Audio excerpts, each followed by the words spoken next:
찬양을 드렸는데요. 하나님께서 영광 받으신 줄 믿고 우리에게도 큰 은혜가 되신 줄로 믿습니다. 우리 옆 사람과 인사하겠습니다. 예수님이 부활하셨습니다.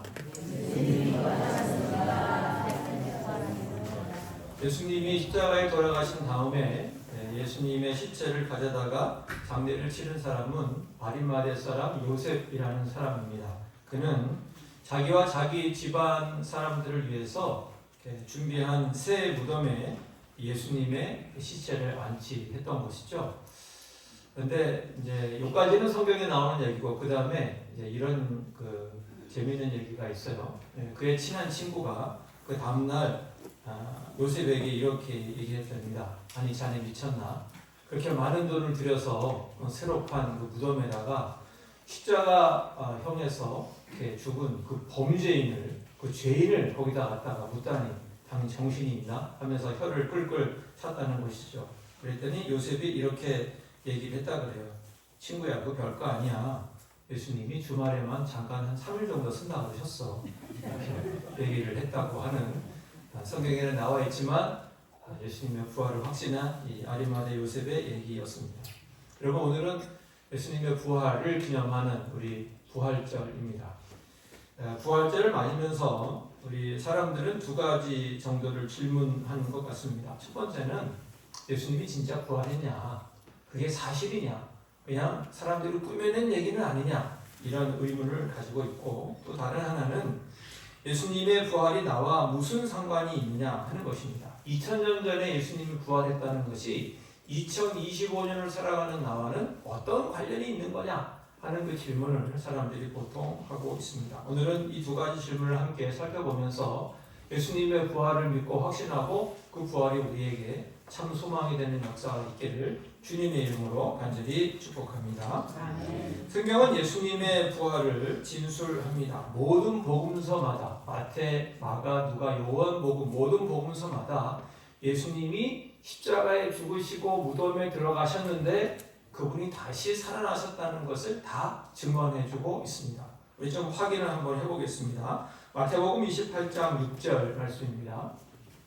같이 읽습니다. 시작. 그가 여기 계시지 않고 그가 말씀하시던 대로 살아나셨느니라. 와서 그가 누우셨던 곳을 이건 누가 한 얘기냐면 천사가 한 얘기인데요. 무덤에 찾아온 여인들에게 이 천사가 나타나서 그가 살아나셨다라고 얘기를 했습니다. 또 마가복음 16장 9절에 보면 이렇게 되어 있어요. 같이 읽습니다. 시작. 예수께서 안식 후 첫날 이른 아침에 살아나신 후 전에 7 귀신을 쫓아내어 주신 막달라 마리아에게 먼저 보이시니, 예수님이 살아나셨다고 말씀하시고 누구에게 보이셨습니까? 막달라 마리아라는 여인에게 제일 먼저 보여주셨다, 이렇게 말씀합니다. 또 누가복음 24장 36절 37절에도 이렇게 우리에게 증언해주고 있습니다. 같이 읽습니다. 이 말을 할 때 예수께서 친히 그들 가운데 서서 이르시되 너희에게 평강이 있을지어다 하시니 그들이 놀라고 무서워하여 그 보는 것을 영으로 생각하는지라. 예수님이 영으로 부활하신 것이 아니라 육체로, 몸으로 부활하셔서 제자들에게 나타나셨는데 제자들은 그것을 잘 믿지 못하고 예수님이 혹시 영으로 오셨나? 영원히 오셨나? 이렇게 생각했다고 성경은 우리에게 증언하면서 예수님의 부활이 확실하다는 것을 우리에게 말씀해주고 있습니다. 또 요한복음 20장 19, 20절도 우리에게 이렇게 예수님의 부활을 말씀하고 계시는데요. 같이 읽겠습니다. 시작. 이날 곧 안식 후 첫날 저녁 때에 제자들이 유대인들을 두려워하여 모인 곳에 문들을 닫았더니 예수께서 오사 가운데 서서 이르시되 너희에게 평강이 있을지어다. 이 말씀을 하시고 손과 옆구리를 보이시니 제자들이 주를 보고 기뻐하더라. 제자들이 주님이 십자가에 돌아가신 다음에 두려워서 문을 걸고 모였는데 거기에 부활하신 주님이 오셨고 주님께서는 뭘 보이셨습니까? 손과 옆구리, 못에 박힌 손 그리고 창에 찔린 옆구리를 제자들에게 다 보여주셨다. 이렇게 성경은 예수님이 부활했다는 것을 확실하고 분명하게 증언해주고 있습니다. 복음서만이 아니죠. 우리 고린도전서 15장에 보면 3절부터 8절까지 말씀해서 사도 바울이 예수님의 부활을 이렇게 증언해주고 있는데요. 뜻을 생각하시면서 함께 읽겠습니다. 시작. 내가 받은 것을 먼저 너희에게 전하였으니 이는 성경대로 그리스도께서 우리를 위하여 죽으시고 장사지는 바 되셨다가 성경대로 사흘 만에 다시 살아나사 게바에게 보이시고 그의 12 제자에게와 그 후에 500여 형제에게 일시에 보이셨나니 그 중에 지금까지 대다수는 살아있고 어떤 사람은 잠들었으며 그 후에 야고보에게 보이셨으며 그 후에 모든 사도에게와 맨 나중에 만삭되지 못하여 남자 같은 내게도 보이셨느니라. 부활하신 예수님을 베드로를 비롯한 모든 제자들이 봤고 제자들만 본 것이 아니라 뭡니까? 주님을 따라다녔던 500여 형제들, 500명이 넘는 사람들도 주님의 부활을 봤다고 말씀을 합니다. 그리고 이 고린도전서를 쓸 당시 이 500여 형제 가운데 절반 정도는 뭡니까? 살아 있다라고 얘기를 합니다.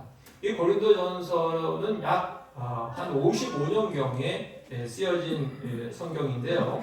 예수님이 부활하신 후에 25년 후에도 예수님의 부활을 직접 목격한 그 주님이 부활하신 것을 본 증인들이 많이 살아있다는 것을 성경이 증거를 해주고 있습니다. 우리 사랑하는 성도 여러분, 예수님에 대한 성경의 기록, 예수님이 부활하셨다는 것을 여러분 인정하고 받아들이시고 나아가서 믿을 수 있기를 우리 주 예수님의 이름으로 간절히 축복합니다.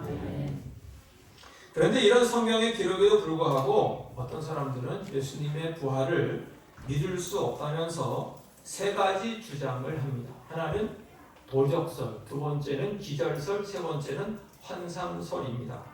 도적설이 있습니다. 누군가 예수님의 시체를 훔쳐가 놓고는 시체가 없다, 예수님 부활했다 라고 거짓말했다고 어떤 사람들이 이야기를 합니다. 여러분, 그런데 이것은 말도 되지 않는 것이죠. 그 당시 무덤은 돌 무덤이었는데 그 무덤 앞에 큰 돌로 막혀 있었기 때문에 그 들어가서 시체를 훔쳐오는 것이 불가능했습니다. 더군다나 군병들이 그 무덤을 철저하게 지키고 있었던 것이죠.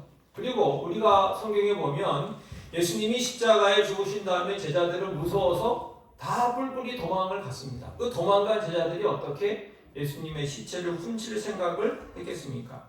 또 예수님의 몸은요, 이 수위로 감싸져 있었는데 부활하신 다음에 그 수위는 그 무덤 안에 남아 있었습니다.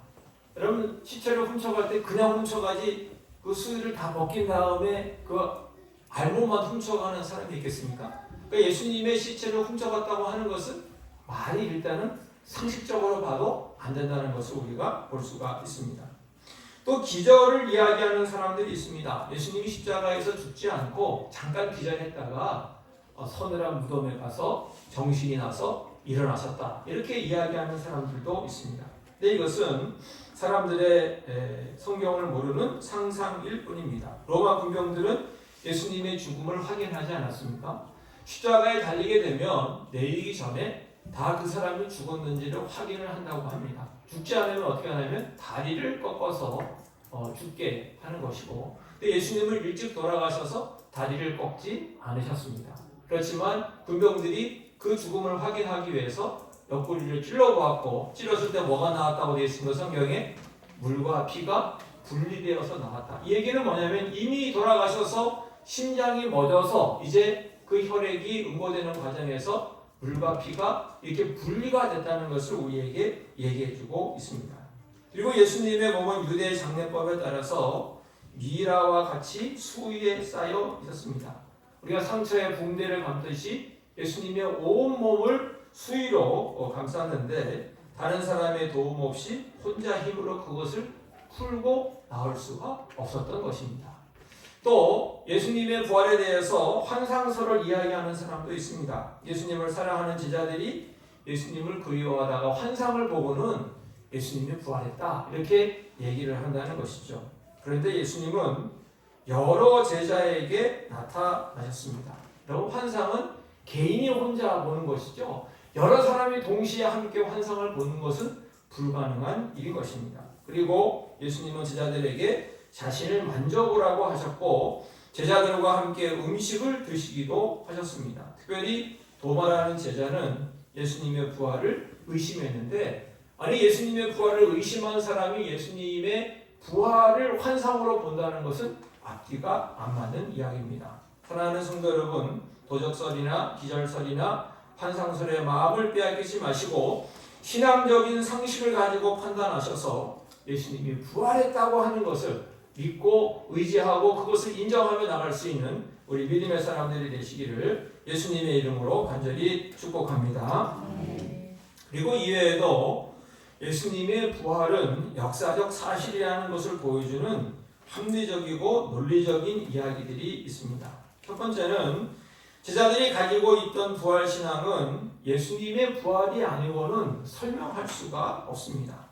제자들은 예수님이 부활했다는 신앙을 가지고 있었고 예수님이 부활했다는 것을 사람들에게 증거하고 외치고 그것을 믿다가 심지어 나중에 어떻게 됐습니까? 순교까지 하게 됩니다. 그들이 만약 예수님이 부활하지 않았는데도 순교했다면 말이 되겠습니까? 예수님이 부활하지 않았는데 그들이 거짓으로 믿었다면 나중에 순교할 마당에서 뭐라고 했겠습니까? 사실은 부활하지 않았어요. 나 안 죽을래요. 그렇게 하지 않았을까요? 근데 진짜 부활했기 때문에 그 진짜 부활한 예수님 때문에 그들은 목숨까지 걸 수 있었던 것입니다. 예수님의 부활이 아니고서는 그 제자들의 믿음, 제자들의 순교를 달리 설명할 수 없는 것입니다. 두 번째, 유대 지도자들이 예수님이 부활하지 않았다고 주장하지 못했다는 것이죠. 유대 지도자들은 당시 제자들이 예수님이 부활했다 이런 얘기를 자꾸 하는 것이 아주 그들의 마음에 불편함이 있었습니다. 그래서 유대 지도자들은 예수님이 부활하지 않았다는 것을 얘기하고 싶었지만 얘기할 수 없었어요. 그들이 그것만 딱 이야기하면 더 이상 제자들이 예수님이 부활했다는 얘기를 하지 못할 텐데 그들은 그 증거를 내지 못했습니다. 쉽게 얘기하면 예수님이 묻힌 무덤에 가서 야 예수님의 십자가 여기 있지 않느냐? 부활하긴 뭐가 부활해? 라고 얘기했으면 뭡니까? 예수님의 부활은 그냥 더 이상 얘기될 수 없었겠죠. 그런데 유대 지도자들은 그렇게 하고 싶었지만 예수님이 부활했기 때문에 예수님의 시체를 찾을 수가 없었고 예수님이 부활하지 않았다는 것을 그들은 이야기할 수 없었던 것입니다. 다만 그들은 예수님의 시체가 도둑 맞았다는 거짓 소문을 퍼뜨리는 것 뿐이었습니다. 마태복음 28장 12, 13절에 보면 성경에 이렇게 기록이 되고 있습니다. 같이 읽을까요? 시작. 그들이 장로들과 함께 모여 의논하고 군인들에게 돈을 많이 주며 이르되 너희는 말하기를 그의 제자들이 밤에 와서 우리가 잘 때 그를 도둑질하여 갔다 하라. 이렇게 군인들을 매수해서 그냥 제자들이 예수님의 시체를 도둑질해서 갔다라고 소문을 퍼뜨리게 하는 것 외에 이들이 할 수 있는 것이 없었다는 것입니다. 세 번째는 당시는 남성 중심 사회였는데 예수님의 부활을 가장 먼저 목격한 사람들은 여성이었습니다. 당시 여성들의 증거는 신빙성이 없다고 생각하고 여성은 사람 수를 셀 때 포함하지 않았던 그러한 시대였습니다. 만약 제자들이 예수님의 부활을 꾸며내려고 했다면 첫 번째 목격자로 누구를 지정해야 마땅합니까? 여성이 아니라 남성을 지정을 해야 되겠죠. 남성이 맞다. 그래야 그 당시 사람들에게 그 증언이 확실성을 가지게 되니까. 그런데 성경은 뭐라고 얘기합니까? 누가 먼저 봤다고요? 여자들이 예수님의 부활을 먼저 봤다고 기록하고 있습니다. 왜 그렇습니까? 그것은 예수님의 부활을 사실대로 기록을 했기 때문에 꾸며서 했다면 남자들이 봤다라고 얘기했겠지만 사실대로 기록하다 보니 그냥 먼저 여성들이 봤다는 것을 그냥 그대로 기록을 한 것입니다. 사랑하는 성도 여러분, 예수님의 부활이 역사적 사실인가? 예수님이 정말로 부활했는가 하는 질문에 대해서 예, 그렇습니다. 예수님이 정말 부활했습니다 라고 대답할 수 있기를 주의 이름으로 축복합니다. 우리 옆 사람과 인사하겠습니다. 예수님은 진짜 부활하셨습니다. 예수님의 부활에 대한 이런 이야기들이 우리의 지성에만 영향을 미치지 않기를 원합니다. 예수님의 부활을 우리 귀로만 듣지 않기를 원합니다. 예수님이 부활했다고 우리 입술로만 이야기하고 끝내지 않기를 원합니다. 예수님의 부활을 듣고 진지하게 생각하고 우리 마음과 영혼에 그 영향이 미칠 수 있기를 원합니다. 그래서 예수님의 부활을 믿고 확신하고 나가서 예수님의 부활을 의심하는 사람들에게 예수님의 부활을 강력하게 증언할 수 있는 우리 모두가 되시기를 예수님의 이름으로 간절히 축복합니다. 그러면 예수님의 부활이 나와 무슨 상관이 있나요? 나와 어떤 관련이 있는가 하는 것입니다. 예수님의 부활이 어떤 의미가 있는가 하는 것입니다. 예수님의 부활의 첫 번째 의미는 죽음에 대한 승리입니다. 사망과 죽음은 죄에서 비롯되지 않습니까? 모든 사람은 죄를 짓고 죽음을 향해 걸어가고 있습니다. 어떻게 보면 이것이 모든 사람의 운명입니다. 살다가 죄를 짓고 죽음을 맞이하는 것, 모든 사람들의 운명인 것이죠. 그런데 예수님이 부활하셨다고 하는 것은 이 운명에서 벗어날 수 있다는 것을 보여주는 것입니다. 우리는 예수님의 십자가의 은혜로 죄를 용서받고 사함을 받고 죄를 다 해결받고 그리함으로 말미암아 우리는 죽음에서 영생으로 이어질 수 있다는 것입니다. 예수님이 부활하신 것처럼 우리도 부활한다고 하는 것입니다. 그래서 영원한 생명을 받고 영원한 영생을 누리게 된다는 것입니다. 우리가 오늘 읽은 본문의 말씀, 우리 베드로전서 1장 3절 4절에 보면 이렇게 우리에게 말씀하고 있는데요. 같이 읽겠습니다. 시작. 우리 주 예수 그리스도의 아버지 하나님을 찬송하리로다. 그의 많으신 긍휼대로 예수 그리스도를 죽은 자 가운데서 부활하게 하심으로 말미암아 우리를 거듭나게 하사 산 소망이 있게 하시며 썩지 않고 더럽지 않고 쇠하지 아니하는 유업을 있게 하시나니 곧 너희를 위하여 하늘에 간직하신 것이라. 하나님께서 예수님을 죽은 자 가운데서 부활하게 하심으로 그것을 믿는 우리에게 썩지 않고 더럽지 않고 쇠하지 않는 유업을 있게 하신다고 말씀하십니다. 예수님의 부활로 우리도 부활한다고 하는 것이죠. 그리고 그 우리의 부활을 마지막 9절에 보면 이렇게 못 박아서 말씀하고 있죠. 같이 읽습니다. 9절 시작. 믿음의 결국 곧 영혼의 구원을 받음이라. 우리는 예수님을 믿음으로 주님처럼 부활하고 구원받아서 영생 가운데 나가게 되고 썩지 않고 더럽지 않고 그리고 쇠하지 않는 그러한 영생을 가진다는 것을 우리에게 말씀해주고 있습니다. 또 예수님의 부활은 어떤 의미가 있습니까? 예수님의 부활은 우리에게 어떤 상황에서도 소망을 주는 것입니다. 예수님의 십자가 죽음은 절망과 패배의 상징이었습니다. 모든 것이 끝났다. 어떤 가능성도 없다고 하는 것이죠. 그러나 예수님이 부활했다는 것은 가능성이 있다는 것이고 아직 소망이 있다는 것을 말씀하고 있는 것입니다. 앞으로 승리할 수 있음을 우리에게 말씀하는 것입니다. 이 베드로가 베드로전서를 쓸 당시 그 당시는 박해와 고난의 시대였습니다. 신앙으로 인한 공경과 어려움 그리고 심지어는 죽음까지 내몰렸습니다. 그런 가운데 베드로는 3절에서 예수님의 부활은 우리에게 산 소망을 주신다라고 말씀합니다. 산 소망은 부활할 것을 소망하며 살아가는 것을 이야기하고 그 부활할 것을 믿으며 소망 가운데 살아가는 사람들의 삶을 6절에서 이렇게 말씀하고 있습니다. 우리 6절 말씀 같이 읽겠습니다. 그러므로 너희가 이제 여러 가지 시험으로 말미암아 잠깐 근심하게 되지 않을 수 없으나 오히려 크게 기뻐하는 도다. 우리가 세상에 살다 보면 어려움도 있고 시험도 있고 시련도 있지만 그러나 예수님의 부활의 소망을 가진 사람들은 뭡니까? 그 가운데서도 기뻐하며 살아간다는 것을 우리에게 말씀해주고 있습니다. 이런 예수님의 부활을 소망하며 살아가는 믿음을 금보다 귀하다고 하며 마지막 날에는 칭찬과 영광과 존귀를 얻을 것이라고 약속하는데 우리 7절 말씀 우리 같이 읽습니다. 시작. 너희 믿음의 확실함은 물론 연단하여도 없어질 금보다 더 귀하여 예수 그리스도께서 나타나실 때 칭찬과 영광과 존귀를 얻게 할 것입니다. 사랑하는 성도 여러분, 예수님의 부활을 믿으십니까?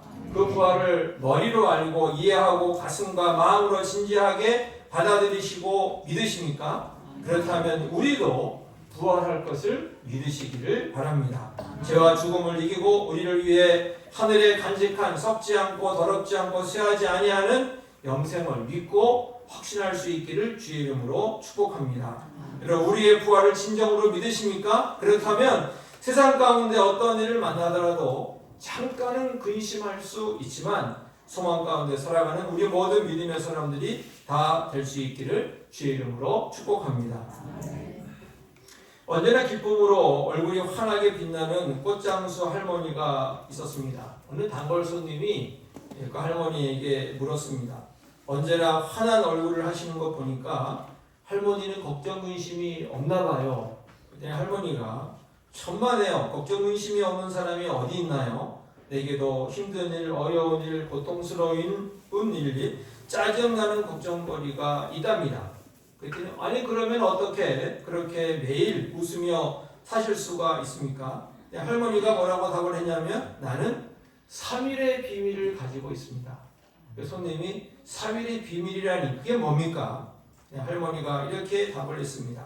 3일의 비밀이란 문제가 생길 때마다 하나님께 그 문제를 맡겨드리고 기도하다 보면 3일이 지나면 그것이 자연스럽게 해결되는 것입니다.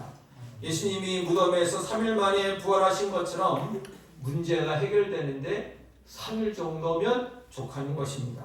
물론 때로는 숫자대로 3일이 아닐 수도 있지만 예수님의 부활의 원리는 늘 동일하답니다. 그래서 나에게는 어떤 암흑 같은 고난이 와도 3일 후면 언제나 광명이 찾아온다는 것을 알기에 저는 늘 웃으며 살고 있습니다. 이렇게 답을 했다고 합니다. 여러분의 삶에 절망과 패배의 그림자가 짙어져 있습니까? 모든 것이 끝난 것처럼 보이십니까? 가능성이 점점 줄어가고 있습니까? 그러나 예수님을 믿는 우리에게는 아직 소망이 있습니다. 예수님의 부활은 우리에게 산 소망을 주십니다. 어떤 상황에서도 우리는 소망을 가질 수가 있습니다. 바로 부활하신 예수님 때문입니다. 우리는 예수님의 부활을 믿는 사람들입니다. 그럼 요즘 인기 있는 드라마 중에 폭삭 소가수다라는 그 드라마가 있는데 여러분 혹시 보셨습니까? 안 보신 분이 많으시네. 그 드라마를 보면 이 주인공들이 어렵고 힘든 일들을 많이 만나게 됩니다. 그때 이제 주변에 있는 어른들이나 주변에 있는 사람들이 그 힘든 일을 만난 주인공들에게 하는 말이 뭐냐면 살몽 사라진다 이런 얘기를 해요. 우리 얘기로 하면 살다 보면 다 사라져 라고 얘기를 하면서 너무 힘들어하지 말고 그냥 살면 다 사라진다 이런 얘기를 그들에게 해줍니다. 물론 이 얘기가 현실적인 이야기입니다. 그죠? 틀린 얘기는 아니죠. 아무리 힘들어도 살다 보면 그냥 또 잊어버리게 되고 살게 되는 것이죠. 틀린 얘기는 아니지만 이것은 믿음이 없는 사람들의 권면이고 믿음이 없는 사람들이 하는 위로의 이야기입니다. 여러분 우리는 그냥 힘들고 어려운 일을 만났을 때 그냥 살면 사라져 하고 사는 것이 아니라 우리는 어떻게 살아가는 겁니까? 부활을 믿고 소망 가운데 살아가는 것입니다. 예수님이 부활하시고 부활하신 예수님을 내가 믿기 때문에 나도 부활한다 하는 것을 우리는 믿고 그 부활의 믿음을 가지고 우리는 힘들고 어려운 일이 있어도 소망 가운데 살아가는 것입니다. 예수님의 부활이 우리에게 소망이 되기를 축복합니다. 예수님의 소망이 우리에게 희망이 되기를 축복합니다. 예수님의 부활이 우리에게 승리가 되기를 축복합니다. 어떤 상황, 어떤 일이 있더라도 부활하신 예수님을 믿고 붙들고 소망을 가지고 승리하는 우리 모든 믿음의 사람들이 다 되시기를 예수님의 이름으로 간절히 축복합니다. 기도하겠습니다. 하나님 아버지 감사합니다. 예수님을 부활시켜 주셔서 다시 살려 주셔서 주여 감사합니다. 하나님 우리는 예수님의 부활을 믿습니다. 그리고 예수님이 부활했듯이 예수님을 믿는 우리도 부활할 것을 믿습니다. 그래서 주님 이 땅 가운데 삶을 살아갈 때 어떤 일을 만나더라도 부활하신 주님 때문에 소망을 가지고 예수님의 부활 때문에 우리는 희망을 가지고 우리 또한 부활할 것을 믿고 또한 승리하며 주님 나아갑니다. 하나님 산소망이 우리 가운데 있습니다. 하나님 부활의 신앙으로 승리하는 우리 모든 믿음의 식구들 다 되게 하여 주시옵소서. 예수님의 이름으로 기도하옵나이다.